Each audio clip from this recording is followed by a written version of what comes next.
வணக்கம். இந்திரா கிச்சன்லேருந்து இந்திராமா பேசுகிறேன். இன்னைக்கு நம்ம என்ன செய்ய போகிறோம்னா உருளைக்கிழங்குல பென்சில் சிப்ஸுங்க. பென்சில் சிப்ஸ் எப்படி செய்யலான்னு வாங்க வீடியோக்குள்ளே போய் பார்க்கலாம். உருளைக்கிழங்கு தோல் சீவிட்டு நான் வேக வச்சு வச்சுருக்கேங்க. ஒரு 5-6 உருளைக்கிழங்கு எடுத்து வேக வச்சு உரிச்சு, அதாவது தோல் சீவிட்டு வேக வச்சு வச்சுருக்கேன். இப்போ அதை நல்லா மசிச்சுக்கலாம். இந்த மாதிரி பருப்பு மத்து வச்சு நசுக்கி விட்டுக்கோங்க. இந்த மாதிரி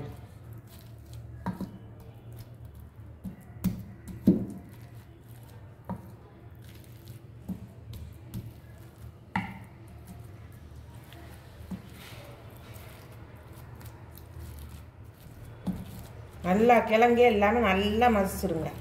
துண்டு துண்டா இல்லாமல்.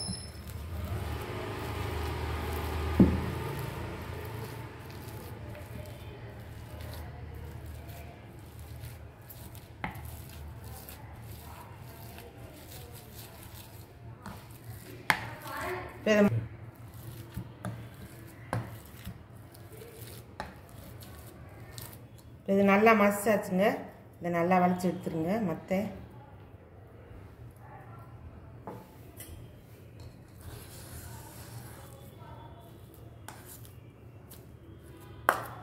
இந்த மாதிரி மசிச்சு விட்டுருங்க நல்லா. அதாவது அந்த துண்டு துண்டாக அந்த திப்பி திப்பியாக இல்லாமல் நல்லா நைஸாக நசுக்கிடுங்க. நசுக்கிட்டு 2 ஸ்பூன் பட்டுருங்க.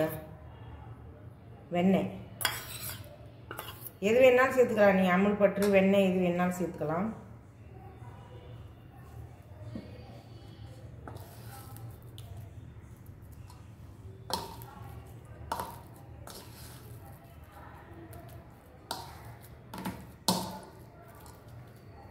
இப்போ அளந்தோம்னா இப்போ இந்த மெஷர்மெண்ட் கப்பில் 1 கப்பு இருக்குங்க அந்த உருளைக்கிழங்கு மசிச்சது.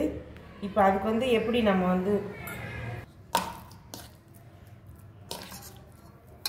250 ml பிடிக்கிற கப்பில் 1 கப்பு இருக்குங்க அந்த மசிச்சு எடுத்த உருளைக்கிழங்கு. இப்போ அதுக்கு என்ன சேர்க்கணும்னு வாங்க பார்க்கலாம். கார்ன்ஃப்ளவர் மாவுங்க. கார்ன்ஃப்ளவர் மாவு ஒரு 1/2 கப்பு சேர்த்துக்கலாங்க. 1 கப்பு உருளைக்கிழங்கு மசிச்சதுக்கு 1/2 கப்பு கார்ன்ஃப்ளவர் பவுட்ரு.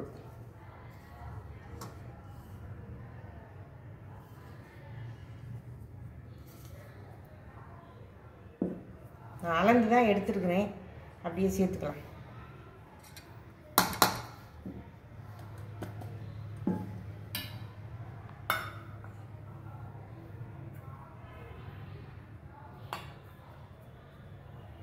அரிசி மாவும் அதே மாதிரி தாங்க. ரெண்டுமே அளந்து தான் எடுத்தேன். 1 கப்பு உருளைக்கிழங்கு அவிச்சு மசிச்ச உருளைக்கிழங்குக்கு 1 கப்பு எடுத்துருக்கிறேன். அதுக்கு 1/2 கப்பு பச்சரிசி மாவு, 1/2 கப்பு கார்ன்ஃப்ளவர் மாவு, 2 ஸ்பூன் வெண்ணெய் போட்டிருக்கிறேன். இப்போ அதுக்கு மிளகுங்க. மிளகு இந்த மாதிரி உரலில் போட்டு நுணுக்கி போடுங்க. பவுடரை அடிக்காம மிக்சியில் போட்டு அடித்தா பவுடராக போயிடும். அதுக்காக இந்த மாதிரி நம்ம உரலில் வச்சு இடிச்சிடுங்க.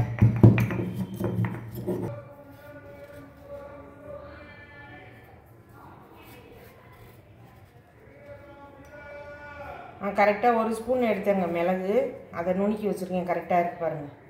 1 ஸ்பூன் மிளகு தூள் நுணுக்குனது.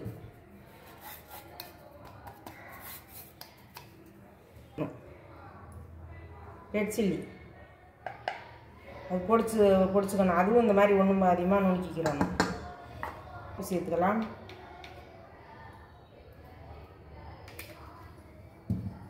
இப்போ இதை நல்லா கை வச்சு கலந்துடலாம்.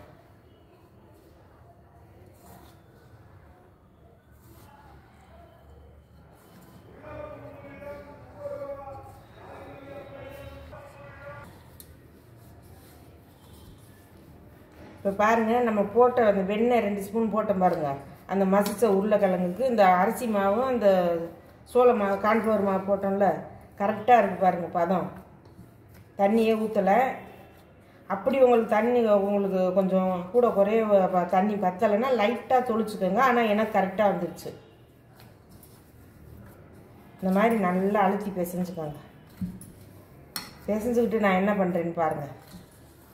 அளவு ஒரு அரை நெல்லிக்காய் சைஸுக்கு எடுத்துக்கோங்க மாவு. இப்படி எடுத்துக்கிட்டு இந்த மாதிரி உருட்டிடுங்க லைட்டாக கையில் வச்சு. அதுக்கப்புறம் இந்த மாதிரி கட்டையில் வச்சுட்டு நம்ம பூரி கட்டை இருந்தால் கூட எடுத்துக்கோங்க. எனக்கு வந்து இந்த காய் கட்டுறது தான் இருக்குது, காய் வெட்டுற கட்டை. அதில் வந்து ஒரே மாதிரி தேய்ச்சிருங்க.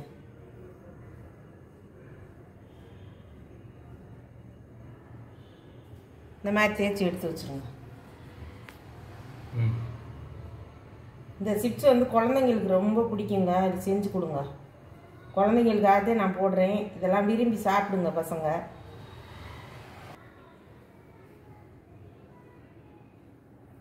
இன்னொன்று தேய்ச்சி காமிச்சிட்டேன் பாருங்கள். இந்த அளவு மாவு எடுத்துக்கோங்க. இந்த சின்ன சின்ன நெல்லிக்காய் சைஸு.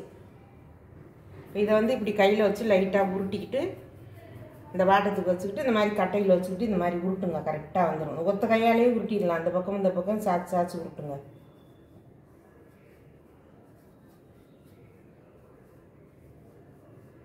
சரிங்களா? ஒரே மாதிரி வந்துச்சு பாருங்கள். ஈஸி தான் இது. வந்து நல்லா உருட்ட வரும். இதே மாதிரி எல்லாம் தேய்ச்சிட்டு உங்கள்கிட்ட காமிக்கிறேன்.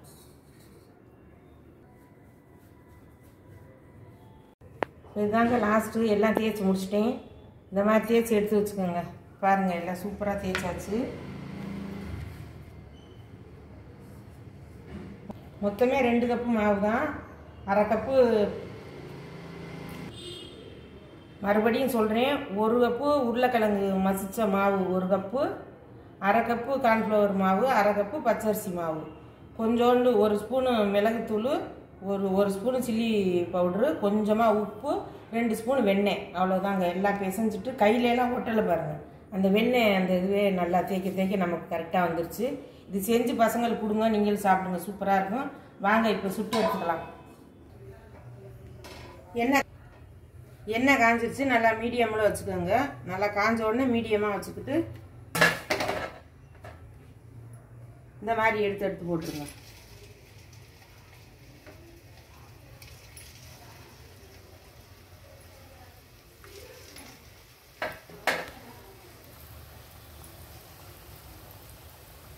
கரண்டியை உடனே விட்டு கலக்கிடாதீங்க, கொஞ்சம் நேரம் வேகட்டும். இங்கே பாருங்கள், அழகாக வேகுது பாருங்கள். இது வேகட்டும். வெந்து எடுக்கும்போது நான் காமிக்கிறேன். நான் எடுக்கும்போது ஒன்று உடஞ்சிருச்சுங்க ஒன்று. ஆனால் உடஞ்சாலும் உடையிறத கொஞ்சம் சேர்த்து வச்சுட்டு அப்புறமா உருட்டி இதே மாதிரி போட்டு எடுத்துடலாம். ஒன்றும் பிரச்சனை இல்லை. உடையாது, அவ்வளோ சீக்கிரம் உடையாது. கை தடுமாறிடுச்சு.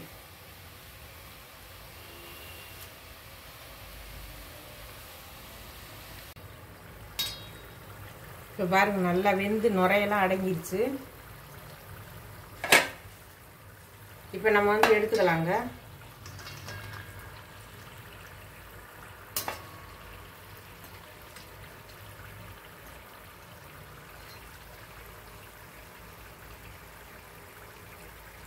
இப்போ எடுத்துடலாம்.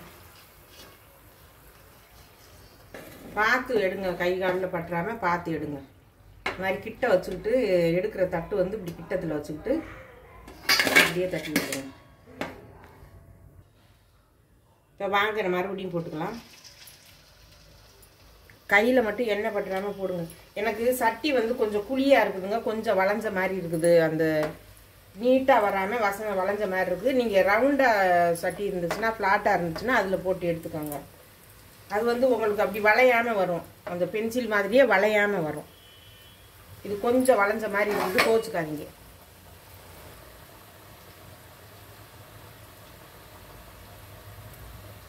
அதுவே மேலே எலும்பி வந்துடும். நீங்கள் அது வரைக்கும் பொறுமையாக இருங்க. கரண்டி விட்டுறாங்க, உடஞ்சி போயிடும்.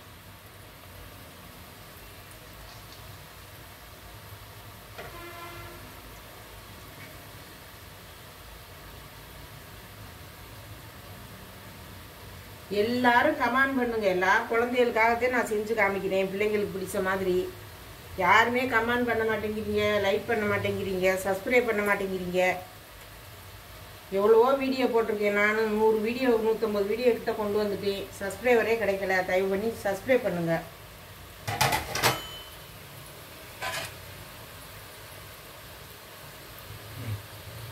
இப்போ அப்படியே லைட்டாக அப்படி உள்ள கரண்டியை விட்டுட்டு இப்படி எடுத்து விடுங்க. உடையெல்லாம் உடையாது, அது நல்லா இதுவாயிரும். பயப்படலாம் தேவையில்லை, தனித்தனியாக வந்துடும். இந்த நுரையெல்லாம் வெந்து அடங்க வட்டி தான் எடுக்கணும். இதே மாதிரி எல்லாத்தையும் பொரிச்சிட்டு நான் காமிக்கிறேன். இப்படி பார்ப்போம்மா. இப்போ பாருங்கள், உருளைக்கிழங்கு அதாவது பென்சில் சிப்ஸ் வந்து செஞ்சு முடிச்சாச்சு. காரசாரமாக சூப்பராக இருக்குங்க. இது மிளகு நம்ம சில்லி பிளேட் போட்டு செஞ்சது, வெண்ணெயெல்லாம் போட்டு செஞ்சுருக்குது. செம்ம சூப்பராக இருக்கும். இது பிள்ளைங்களுக்கு கூட நீங்கள் தொட்டுக்க வைக்கலன்னா கூட 2 எடுத்து அது சாப்பாட்டில் வச்சு விட்டிங்கன்னா அதை தொட்டுக்கிட்டே சாப்பிட்ருங்க ஸ்கூல் பசங்களாம். நல்லா அருமையாக இருக்கும். இப்படி பிடிச்சதுக்கு கடிச்சு சாப்பிட்றதுக்கு இந்த மாதிரி டொமேட்டோ சாஸ்லேயும் தொட்டு சாப்பிட்லாம். அவ்வளோ அருமையாக இருக்குங்க. பாருங்க சூப்பராக, எண்ணெயெல்லாம் குடிக்காதுங்க. பாருங்க நல்லா மொறுமொறுன்னு அருமையாக இருக்குதுங்க. இந்த மாதிரி தொட்டு இப்படி சாப்பிட்றதுக்கு. இங்கே பாருங்கள்,